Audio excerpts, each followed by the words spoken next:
একটি শ্রেষ্ঠ আয়ুর্বেদিক রসায়ন ও শীতকালীন বল্য ঔষধ চ্যবনপ্রাশঃ। আয়ুর্বেদ শাস্ত্র মতে চ্যবনপ্রাশ একটি প্রসিদ্ধ রসায়ন যোগ যা দেহের শক্ত ধাতু পুষ্ট করে, ওজ বৃদ্ধি করে এবং কফ বাতজনিত রোগে বিশেষ উপকারী। শাস্ত্রীয় গুণাগুণ: রস মধুর, অম্ল।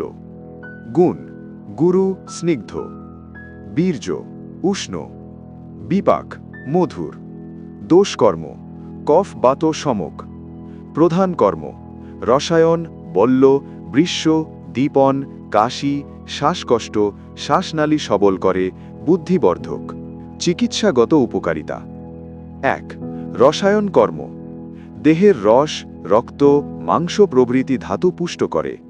জরা, দুর্বলতা ও ক্লান্তি নিবারণ করে। কফনাশক ও শ্বাসতন্ত্র রক্ষক: কাশি, শ্বাসকষ্ট, হাঁপানি, ব্রঙ্কাইটিসে উপকারী। ফুসফুস ও শ্বাসনালী সবল করে।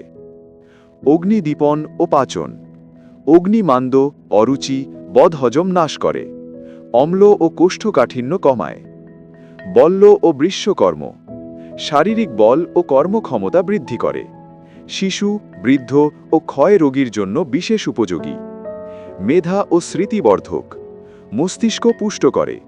অনিদ্রা ও মানসিক অবসাদ হ্রাস করে।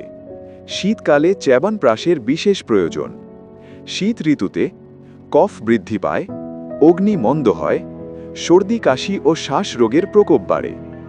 এই অবস্থায় উষ্ণ বীর্যযুক্ত চ্যবনপ্রাশ কফনাশক রসায়ন হিসেবে অপরিহার্য। সেবনবিধি: DAMS স্ট্যান্ডার্ড। মাত্রা: 1 থেকে 2 চা চামচ। সময়: সকালে খালি পেটে অথবা রাতে শোবার পূর্বে। অনুপান: কুসুম গরম দুধ বা গরম জল।